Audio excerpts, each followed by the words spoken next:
अस्सलाम वालेकुम दोस्तों, मैं ਤੁਹਾਡਾ ਮੇਜ਼ਬਾਨ ਮੀਆਂ ਮੁਹੰਮਦ ਅਫਜ਼ਲ ਬੱਟੂ। ਤੁਸੀਂ ਵੇਖ ਰਹੇ ਹੋ ਮੇਰਾ YouTube ਚੈਨਲ ਡਿਜੀਟਲ ਕਿਸਾਨ ਪਾਕਿਸਤਾਨ। ਦੋਸਤੋ, ਜਿਸ ਤਰੀਕੇ ਅੱਗੇ ਸਰਦੀ ਆਉਂਦੀ ਪਈ ਹੈ ਤੇ ਅਲਗਾਜ਼ੀ ਟਰੈਕਟਰ 640 ਹੋਵੇ ਜਾਂ 65 HP ਦਾ ਹੋਵੇ ਜਾਂ 480 ਹੋਵੇ, ਇਹ ਸਰਦੀ 'ਚ ਨਾ ਸਲਫ ਔਖਾ ਚਾਹੁੰਦੇ ਨੇ। ਦੋਸਤੋ, ਅੱਜ ਦੀ ਵੀਡੀਓ ਜਨਾਬ ਅਸੀਂ ਇਸ ਸਾਲ ਅਲਗਾਜ਼ੀ ਨੂੰ ਲਗਵਾਇਆ ਦੂਸਰਾ ਸਲਫ ਟੋਯੋਟਾ ਦਾ ਤੁਹਾਨੂੰ ਵਿਖਾਈਏ ਜਨਾਬ। तो फिर इसकी स्टार्टिंग भी तुम चेक करवाने चेक कर लो जनाब, बिल्कुल छोटा जी है। तो ये लग्या जनाब 5000 रुपए का। तो 5000 तो लैके 8000 तक है मुख्तलिफ सलफ, 6 वाला भी है, 7 वाला भी, 8 वाला भी। तो वो ये बड़े है, बड़ा साइज़ है वड्डा। तो उन्होंने स्टार्टिंग बहुत कमाल दी है। तो ये भी स्टार्टिंग चंगी है। ये स्पैशली ये वास्ते अलगाजी वास्ते डिज़ाइन किया गया है। तो ये कीमत भी घट है। जोड़े बाकी है ने 7-8 हज़ार वाले, उनके हाउसिंग चेंज करके रूसी में भी लग जाता है। दूसरा 85 में जिस मर्जी ट्रैक्टर में तुम लगाना चाहो उसमें लग जाता है। तो ये जोड़ा जनाब जो लगवाया सलफ उदों का बड़ा सुख हो गया है। तो अगर बैटरी थोड़ी जी भी जान है ना, ये सलफ चुक लेंदी है। तो जे अगर जेन्यून जो सलफ कंपनी का लग के आता है, सर्दी जो भो मांग आवेगा, धुंदा पैणगियां, तो उन्हें बाई सलफ कोई नहीं चुकना जी। तकरीबन अगे साडा तो नहीं चुकता सी, बाकी का मैनू नहीं पता, लेकिन उम्मीद है नहीं चुकणगे। तो बेहतर है भी तुसीं सर्दी आउण तो पहला पहला ये टोयोटा का जोड़ा सलफ है ये लगवा लो। तो इसकी स्टार्टिंग भी चेक करो। तो जिंदगी आदि जी है ना सुकून ना गुजारो। तो अगर बैटरी थोड़ी डाउन भी है, मट्ठी भी है, तो वो मज़ीद जनाब पहले अगर साल चलती है तो 2 साल तक जा सकती है। तो टोयोटा का सलफ इंज समझो जिमें कार स्टार्ट होंगी है। हुण गाजी दे विच पानी शानी आयल वगैरह चेक करके इस सलफ मारने हैं। तो तुहानूं जनाब इसकी स्टार्टिंग चेक करवाने, तो तुसीं खुद अंदाज़ा लगा लो है।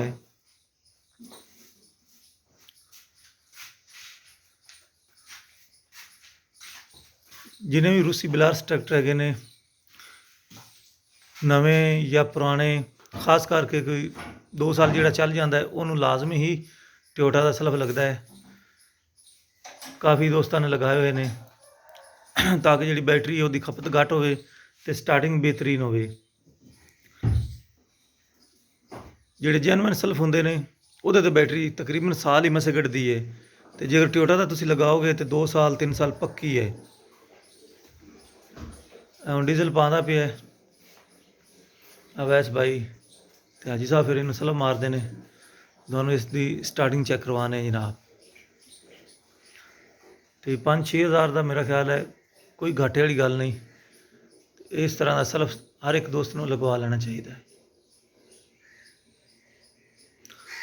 अगर किसी होर दोस्त भी मुख्तलिफ कंपनियों के लगवाए हुए हैं टोयोटा के या मजदा वगैरह का, तो कॉमेंट करके दस सकते हैं भी किहड़ा बेहतर रहेगा, ताकि जोड़े नवे ड्राइवर दोस्त किसान भाई है ने जिन्हें लगवाना है ताकि उन्होंने मजीद रहनुमाई मिल जाए।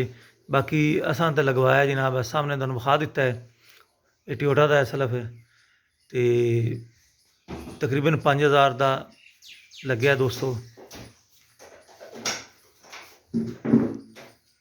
तो 5 तो 8 हज़ार तक मुख्तलिफ है जे। ये ना कहे भी उत्ते तुहाडे को 8 मंग लवन तो तुसीं कहो भी यार भट्टू साहब ने तो 5000 आख्या सी ते 8 हो गया। तो 8 हज़ार वाले जोड़े है ने उन्होंने थोड़ा जिहा साइज़ का भी फर्क है। तो ये भी चंगे है ने, बड़े वड्डे इन्होंने अज वजन ही है। हाजी साहब कह रहे हैं भी उन्होंने वजन ज़्यादा है। तो यह मेरा ख्याल है एल इंजन च पै रही है हाजी साहब।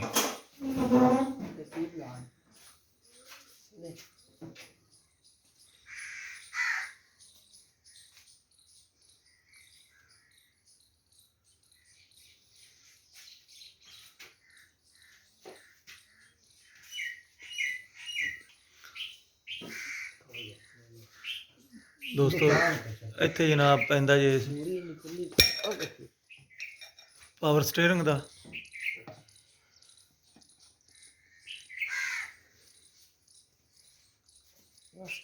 ਲੋਕ ਕਿੰਨਾ ਬੋਲ ਹੈ ਰੀਰੀ ਹੈ ਲੱਗਿਆ ਦੋਸਤੋ ਇਸ ਦੀ ਹੁਣ ਸਟਾਰਟਿੰਗ ਚੈੱਕ ਕਰੇ। ਚੋਕ ਧੱਕ ਲਵੇ ਹਾਜੀ ਸਾਹਿਬ।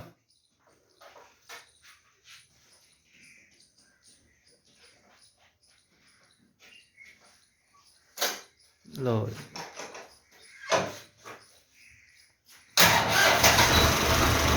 अच्छा कर लो जी ना स्टार्टिंग, कमाल की स्टार्टिंग है।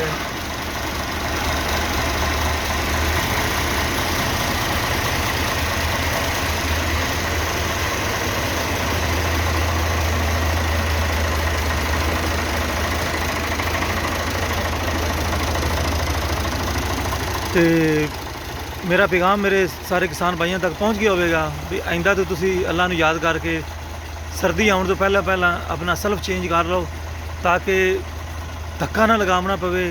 तो दोस्तों रोज़ाना ठल के ही ना खाओ जी सानू धक्का लगवाओ, तो धक्के तो जान छड़ाओ तो इस तरह का टोयोटा का सल्फ लगवाओ। तो बेहतर है कंपनी वाले अगर मेरी वीडियो भुल के वेख ही लवन तो इस तरह का ट्रैक्टर नू सल्फ देवन, ना कि उज्जैनियन देवन।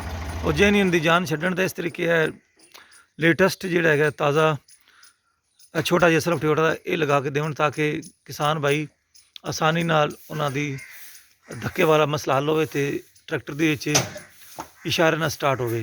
तो हुण मैं तुहाडे सारे दोस्तां तो इजाज़त चाहना। तुहाडा भरा मोहम्मद अफजल भट्टू। अल्लाह हाफिज़। पाकिस्तान जिंदाबाद।